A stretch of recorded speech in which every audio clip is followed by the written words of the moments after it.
Vamos a leer, hermanos, con la ayuda del Señor, Primera de Samuel, capítulo 17.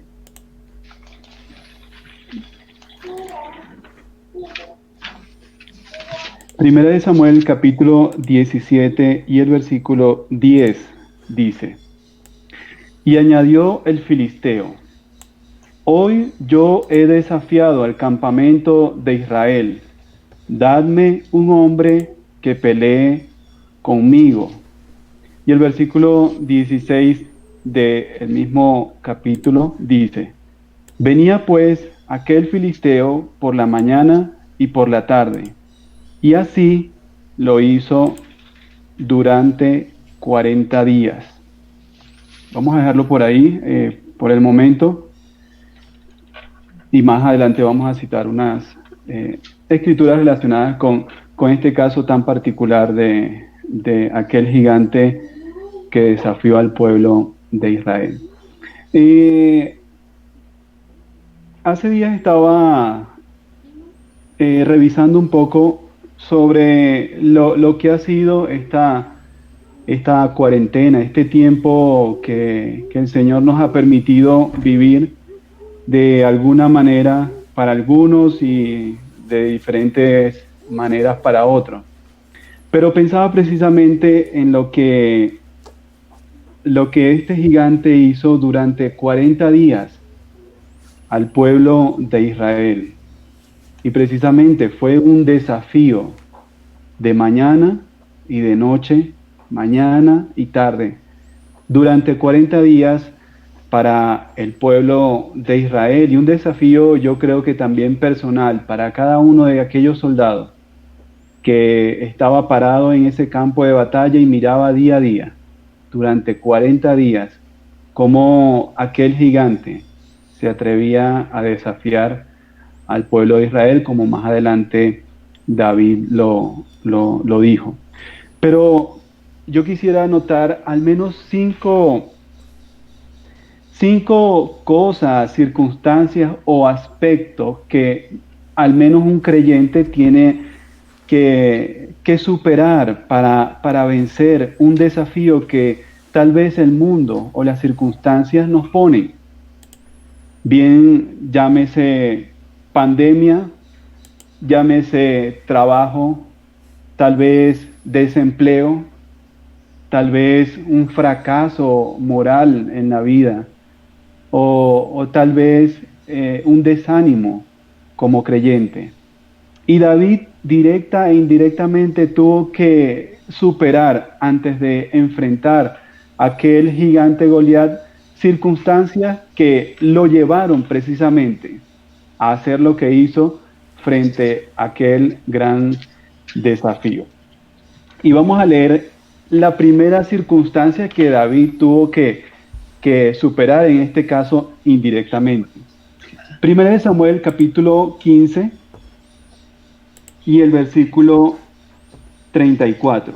Primera de Samuel, capítulo 15 y el versículo 34 dice: Se fue luego Samuel a Ramá, y Saúl subió a su casa en Gabaa de Saúl. Y nunca después vio Samuel a Saúl en toda su vida. Y Samuel lloraba a Saúl, y Jehová se arrepentía de haber puesto a Saúl por rey sobre Israel. Dijo Jehová a Samuel: ¿Hasta cuándo llorarás a Saúl habiéndolo yo desechado para que reine sobre Israel? Estoy leyendo en el capítulo 16, versículo 1.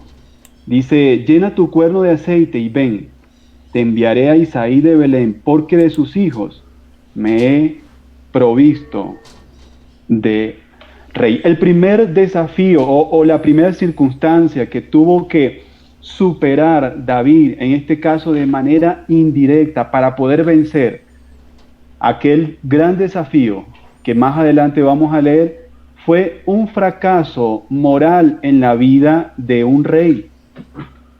¿Y por qué digo que eso tiene relación con David, si él no era el que había fracasado? Pero dice que Samuel había, digamos, de alguna manera actuado en digamos, en la coronación de Saúl como rey. Y ese había sido uno de los mayores fracasos que había tenido la nación de Israel. Y a Samuel le pesaba en su corazón que Saúl hubiese fracasado como rey.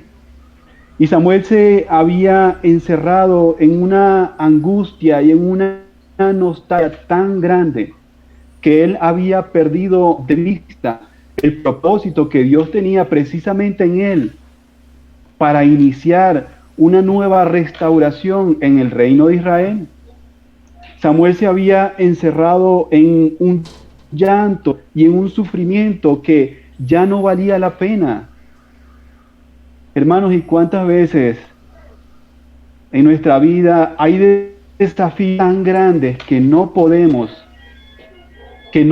vencer simplemente porque estamos enfrascados, estamos arraigados a cosas en nuestra vida que para Dios ya son un desecho como tal? Dios le tiene que hablar fuerte a Samuel y decirle: ¿hasta cuándo, Samuel, vas a llorar a Saúl habiéndolo yo desechado? ¿Hasta cuándo nuestra vida va a estar enfrascada en pecados, en negligencia espiritual, cuando por delante tenemos un desafío mucho más grande? Que el Señor nos ayude y nos permita ver más allá de quedarnos en un fracaso. Es verdad que los fracasos en nuestra vida muchas veces golpean duro. Y es verdad que muchas veces cuando estamos ante circunstancias que entristecen y opacan la obra del Espíritu Santo, pareciera que no hubiese ya salida. Pero el Señor tiene que sacudir el ánimo de Samuel y decirle: ¿hasta cuándo? Ya yo he desechado la vida y el reino que Saúl le había tenido. Y me llama mucho la atención, vamos a leer rápidamente en Números capítulo 14.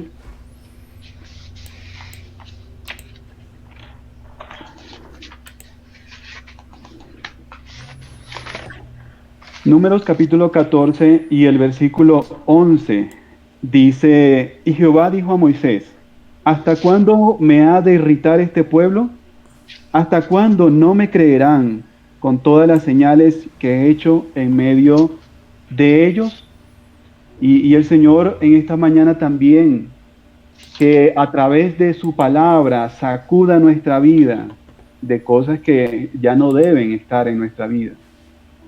¿Hasta cuándo no vamos a creer en la bondad y en la gracia de Dios? Hermanos, hay un desafío grande que por delante tenemos y que tal vez es una guerra perdida si en nuestra vida no somos capaces de desechar algo que ya Dios ha desechado. Pero me llama la atención algo que me parece muy interesante. El Señor no solamente despierta y sacude el ánimo de Samuel, sino Él le dice: llena tu cuerno de aceite y ven, te enviaré. Hermanos, muchas veces contristamos el Espíritu Santo en nuestra vida. Hay ese vacío espiritual grande. Y el Señor tiene que despertar nuestra vida y decir: llena tu cuerno con aceite y ven, enviaré. Había que actuar. Había ya que dejar de lamentarse por algo que ya no iba a funcionar. Había que actuar en el poder que Dios da y ir a buscar la promesa que ya Dios tenía para el nuevo reino en Israel. Pero rápidamente, porque el tiempo nos alcanza muy rápido. Una segunda cosa que David tuvo que superar antes de por fin llegar a aquel gran desafío que era tener a Goliat ahí delante. Una segunda cosa que él tuvo que superar era la baja estima y tal vez la falta de perseverancia de un pueblo y de los representantes de la nación de Israel frente a la palabra de Dios. Qué grave situación cuando muchas veces en nuestra vida pasa tan igual como a aquellos líderes de la nación de Israel. Ellos habían ya tenido en poco la palabra de Dios. ¿Y por qué digo esto? Vamos a leer en el versículo 1 de Samuel capítulo 16 y el versículo 4 dice: hizo pues Samuel como le dijo Jehová, y luego que él llegó a Belén, los ancianos de la ciudad salieron a recibirle con miedo y le dijeron: ¿es pacífica tu venida? Hermano, Samuel para el pueblo de Israel representaba más que un hombre que tenía, digamos, una relación muy fluida con el Señor. Samuel para el pueblo de Israel representaba la viva revelación de la palabra de Dios en medio de su pueblo. Uno va a 1 de Samuel capítulo 3 y el versículo 19 dice: y Samuel creció y Jehová estaba con él y no dejó caer a tierra ninguna de sus palabras. Y dice: y todo Israel, desde Dan hasta Berseba, conoció que Samuel era fiel profeta de Jehová. Y dice: y volvió Jehová a aparecer en Silo, porque Jehová se manifestó a Samuel en Silo por la palabra de Jehová. Samuel representaba la revelación del Dios del cielo para el pueblo de Israel.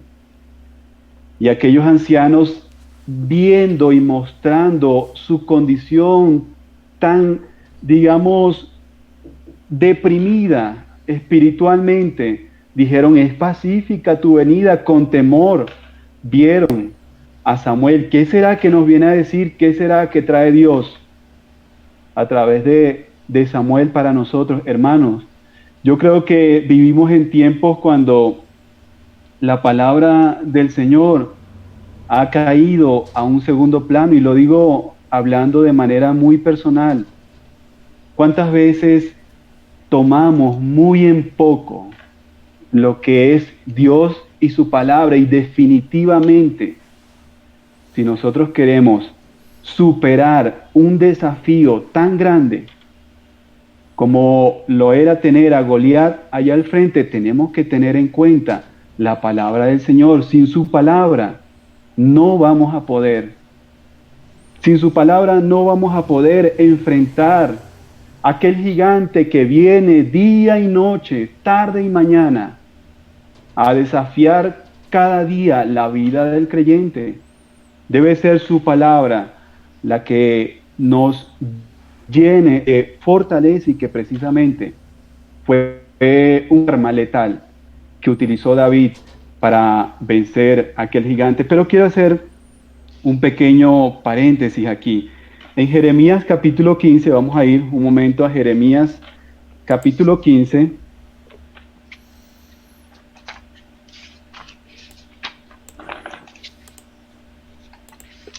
Y el versículo 16, en un acontecimiento, dice: fueron allá tus palabras, y yo las comí, y tu palabra me fue por gozo y alegría de mi corazón, porque tu nombre se invocó sobre mí, oh Jehová, Dios de los ejércitos. No hay mucho que decir sobre esa escritura tan especial. Pero, hermanos, ¿hasta qué punto hemos nosotros descuidado la palabra del Señor? Hace días me ponía a pensar por algo que vi, tal vez algo muy práctico, pero que en realidad muestra en nuestra vida el poco aprecio que tenemos por la palabra del Señor. Tuve la ocasión de toparme con una Biblia vieja, Biblia, el libro físico. Le faltaban hojas, estaba empolvada, estaba rayada, tenía hojas pegadas. Y lo que tristemente pudimos analizar de ese libro es que ya no servía. Y eso me llevó a pensar con cuánto aprecio yo la palabra de Dios. Y usted me dirá, bueno, eso es un simple libro y que tal vez pues ya había cumplido su propósito y necesitaba ser reemplazado. Pero hermanos, cuánto aprecio tenemos nosotros por la Biblia, por el libro. Yo le preguntaría a usted en esta mañana, ¿tiene usted en su mano la Biblia, su Biblia predilecta? ¿Tiene usted en su mano esa Biblia que usted dice, yo la abro y sé dónde queda cada libro, cada capítulo? Sé dónde está cada porción favorita. ¿La tiene usted en su mano? ¿Tiene usted en su mano ese libro que lo ha ayudado y que lo ha levantado? Ayer escuché una expresión que me pareció muy fuerte, pero que es cierta. Y un hermano decía que el Señor muchas veces nos lleva a lamer el polvo. Y hermanos, ¿cuántas veces cuando estamos en una condición así es la palabra del Señor la que nos conforta y nos levanta? Tenemos el aprecio por la Biblia. Es un libro preciado para mí. O a lo mejor cada vez que se va a leer la palabra tengo que salir, bueno, présteme uno, eso ya a fin de cuentas es lo mismo. Ni siquiera sé dónde está la Biblia personal, si es que la tengo. Que el Señor nos ayude a darle un peso grande a su palabra en mi vida. Toda la escritura es inspirada por Dios, dice la Biblia, y es útil para enseñar, para redarguir y sin lugar a dudas, como dice en Efesios capítulo 6, la palabra del Espíritu, vamos a leerlo para no confundirme, Efesios capítulo 6,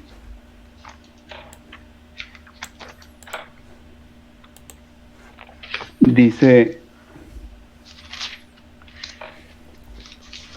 versículo 17, y tomad el yelmo de la salvación y la espada del Espíritu, que es la palabra de Dios. Sin lugar a dudas es una herramienta que debemos darle un valor sin igual. Yo no sé si ustedes de las personas o de los creyentes, ojalá que así sea, que haya hecho en su vida el propósito de tener una Biblia especial, que le haya costado. Tal vez no todos tenemos la capacidad de decir, bueno, yo tengo una Biblia que me costó 200,000 pesos. Y sin lugar a dudas, no es el valor el que me va a llevar a mí a ser más espiritual que otros. No es tener la Biblia tal o X.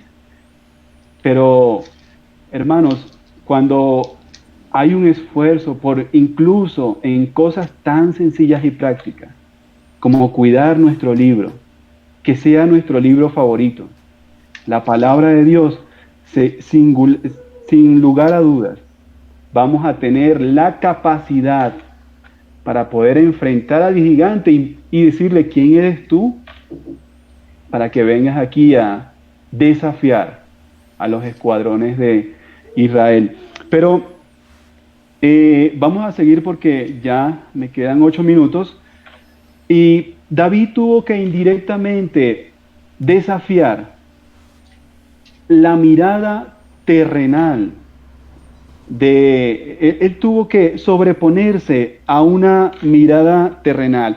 Y usando una palabra muy, muy actual, cuando Samuel fue a la casa de Isaí, en el versículo 6 de capítulo 16 de 1 Samuel dice, y aconteció que cuando ellos vinieron, dice, Samuel vio a Eliab y dijo, de cierto, delante de Jehová está su ungido. ¿Qué hubiese pasado si Samuel solamente con una mirada hubiese ungido al primogénito de Isaí, que era Eliab? ¡Qué desastre tan grande para el pueblo de Israel!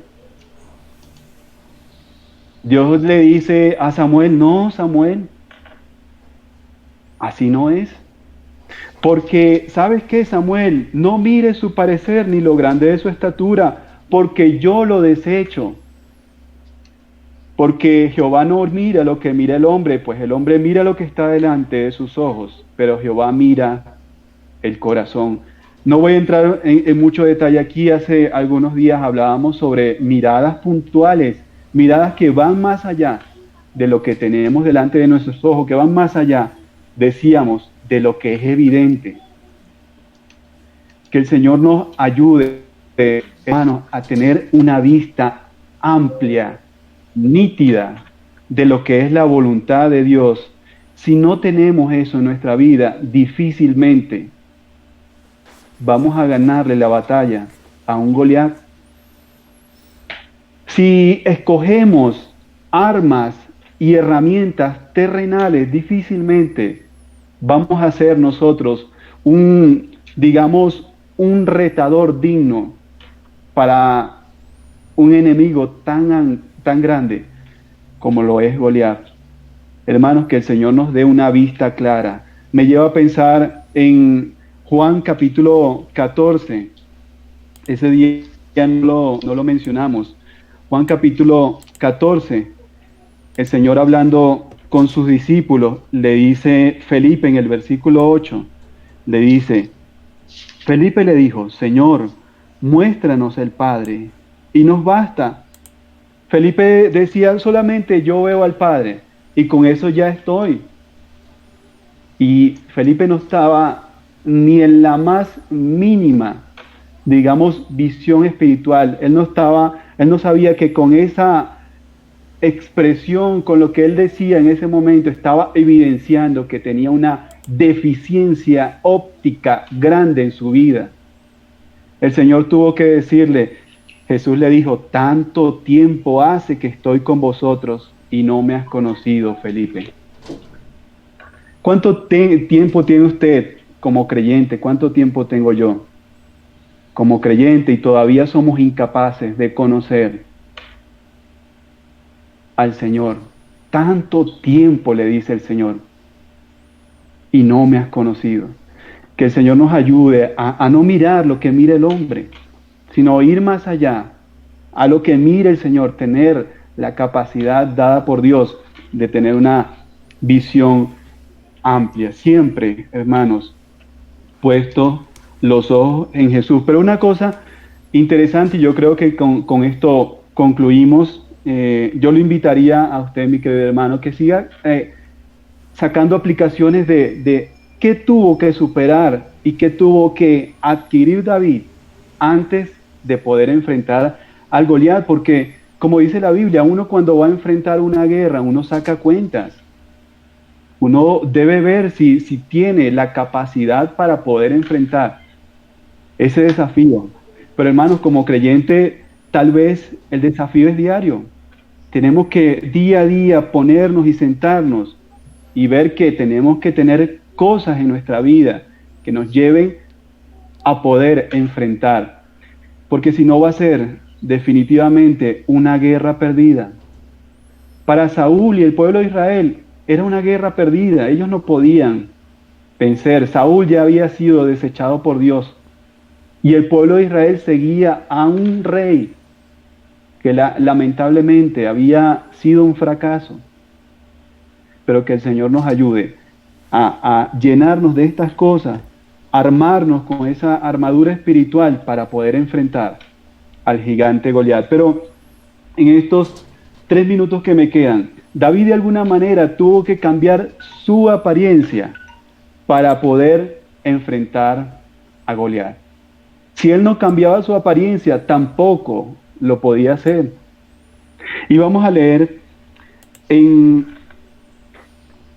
el capítulo 16 de Primera de Samuel, dice el versículo 12. Envió pues por él y le hizo entrar. Y dice, y era rubio, hermoso de ojos y de buen parecer. Entonces Jehová dijo, levántate y úngelo, porque este es. Y Samuel tomó el cuerno de aceite y lo ungió en medio de sus hermanos. Y desde aquel día en adelante, el Espíritu de Jehová vino sobre David. Se levantó luego Samuel y fue a Ramá. Y el versículo 18 dice, entonces uno de los criados respondió diciendo, he aquí yo he visto a un hijo de Isaí de Belén que sabe tocar, y es valiente y vigoroso, y hombre de guerra, prudente en sus palabras, y hermoso. Y digamos, como para coronar todas aquellas virtudes, aquel criado dice, y Jehová está con él. David definitivamente tuvo que dar un cambio en su vida para poder enfrentar un desafío tan grande como era retar a Goliat. Dice que cuando Samuel ungió con aceite a David, el Espíritu de Dios vino sobre él. Hermanos, muchas veces hay tal vez inconversos que intentan luchar contra algo y tal vez pueden temporalmente, pero para ganar victorias de talla eterna, definitivamente nuestra apariencia debe cambiar. El Espíritu Santo debe morar en nosotros. Solamente un verdadero creyente puede desafiar, enfrentar y ganar batallas como la que ganó David. Vamos a ir, el último versículo que voy a citar, 1 Corintios 15, y el versículo 50, 1 Corintios 15 y el versículo 55 dice, ¿dónde está, oh muerte, tu aguijón? ¿Dónde, oh sepulcro, tu victoria? Ya que el aguijón de la muerte es el pecado y el poder del pecado, la ley. Mas gracias sean dadas a Dios que nos da la victoria por medio de nuestro Señor Jesucristo. Que el Señor nos ayude en esta mañana a encontrar y a superar esos obstáculos que nos van a llevar a desafiar gigantes como David, teniendo en cuenta que hay cosas en nuestra vida que definitivamente ya son pasado. No podemos aferrarnos a eso. Tener en cuenta la veracidad, la grandeza y darle el privilegio y el primer lugar a la palabra del Señor, una mirada más allá de lo que un hombre natural puede ver y tener en cuenta que solo por el Espíritu Santo nuestra vida puede desafiar desafíos tan grandes como los que esta vida nos presenta. Que el Señor bendiga su palabra.